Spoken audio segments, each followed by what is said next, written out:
na storya ng pag-ibig na ganito. Totoo naman pala ang mga sabi-sabi. Kasi nabiktima ako, nananahimik ako noong naglalakad, tapos nahuli na kulong sa salang paghahangad sa isang bagay na di pwede. Ibig sabihin ay bawal. Ang pag-usad nga yata ng hustisya ay mabagal. Kasi ang tagal bago ko nakawala sa pantasyang maaaring maging kaming dalawa. At nang matanggal ang kandado, may naisip akong plano. Magpapayaman muna ako at magpapagwapo bago lumapit sa'yo akin ng naintindihan na ang mabuting damdamin di nakakain ang ganyan. Given na dapat na meron yan at sana di malito ang mga to. Ang gusto ko lang sabihin na ayusin ko muna sarili ko para sa'yo. Mabuti na lang nasa tamang pag-iisip. Alam mo pag di pwede wag ipilit. Posible ka lang maipit sa komplikadong sitwasyon. Huwag magpahadlang lang at huwag kang magpapagwisit. Huwag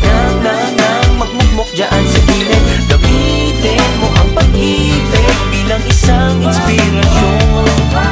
Ang pag-ibig ay isang inspirasyon. Ang pag-ibig ay isang dapat ang inspirasyon. pag-ibig ay Isang inspirasyon. Isang inspirasyon. Lumipas ang ilang taon mula sa lupa nakabangon. Hindi na ako nanghihingi sa nanay ko ng baon. Kilala na ako ng mga tao doon sa kanto. At kahit na papano may pera na ako sa bangko.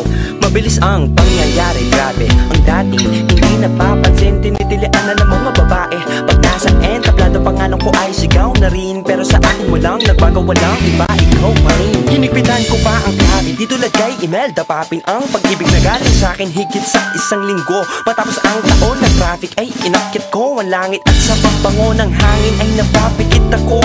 Kasi bago lumapit sa'yo akin nang naintindihan na marami akong hirap na naranasin sa daan. Nalagpasan ko ang madami na yan at para di malito ang mga to. Salamat sa inspirasyon na iayos ko ang sarili ko dahil sa'yo. Mabuti na lang nasa tamang pag-iisip.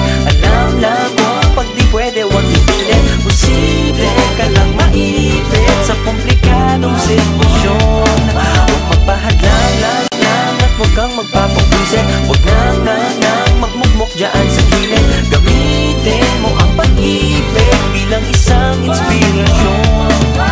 ang pag-ibig ay Isang inspirasyon. ang pag-ibig ay Isang dapat inspirasyon. ang pag-ibig ay Isang inspirasyon. Isang inspirasyon. Isang tagalupang nangarap ng mataas at saka isang Diyos ang mapagkumbaba. Ano kaya ang mangyayari sa wakas? Tayong dalawa kaya ay magkita sa gitna. Isang tagalupang nangarap ng mataas at saka isang Diyos ang mapagkumbaba.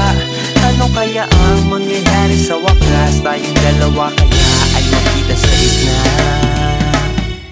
Mabuti na lang nasa tamang pag-iisip. Alam mo pag di pwede wag ipilit. Posible ka lang maipit sa komplikadong sitwasyon.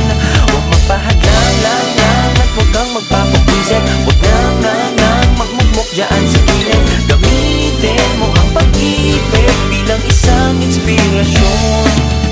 ang pag-ibig ay Isang ang inspirasyon. pag-ibig ay Isang dapat ang inspirasyon. pag-ibig ay Isang inspirasyon. Isang ang inspirasyon. pag-ibig ay Isang inspirasyon.